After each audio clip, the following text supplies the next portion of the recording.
ರಾಜ್ಯದಲ್ಲಿ Sandalwood drugs case ದೊಡ್ಡ ಸಂಚಲನವನ್ನ ಸೃಷ್ಟಿ ಮಾಡಿತ್ತು. ಪ್ರಕರಣದ ಪ್ರಮುಖ ಆರೋಪಿ ಮತ್ತು ನಟಿಯೊಬ್ಬರ ಆಪ್ತ ರಾಹುಲ್ ತೋನ್ಸೆ ಕೋಟಿ ವಂಚಿಸಿರುವುದು ಬಯಲಾಗಿದೆ.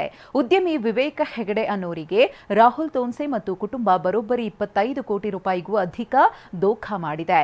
ಕ್ಯಾಸಿನೋ ಬಿಟ್ಕಾಯಿನ್ ಮೇಲೆ ಹಣ ಹೂಡಿದ್ರೆ 1 to ಡಬಲ್ ನೀಡೋದಾಗಿ ನಂಬಿಸಿ ಕಾಲ್ಕಿತ್ತಿದ್ದಾರೆ.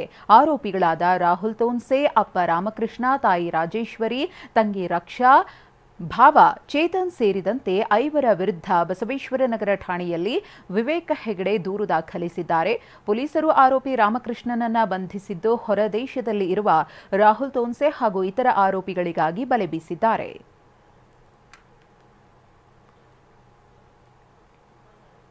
ಸರ್, ಇವರು ರಾಹುಲ್ ತೋನ್ಸೆ ಅಂತ ಇವರು ನನಗೆ ರಾಮಕೃಷ್ಣ ರಾವ್ ಅವರು ಮೊದಲು ಪರಿಚಯ ಆದರು ಸರ್. ಅವ್ರ ಅಪ್ಪ ಅವ್ರ ಹತ್ರ ಇವ್ರದ್ದು ಪರಿಚಯ ಆಗಿದೆ. ಒಂದು 8 ಕೋಟಿ ತನಕ ಕ್ಯಾಶ್ ಎತ್ಕೊಂಡಿದ್ದಾನೆ. ತುಂಬ ಜನರ ಹತ್ರ ಒಂದು 30-40 ಜನ ಸೇರ್ಕೊಂಡು ಕೊಟ್ಟಿದ್ದೀವಿ ಸರ್. ನಂದು ವೈಯಕ್ತಿಕ ಒಂದು 3ರಿಂದ 4 ಕೋಟಿ ಹೋಗಿದೆ ಸರ್. ಇವರು ರಾಹುಲ್ ತೋನ್ಸೆ ಅಂತ ಇವರು ನನಗೆ ರಾಮಕೃಷ್ಣ ರಾವ್ ಅವರು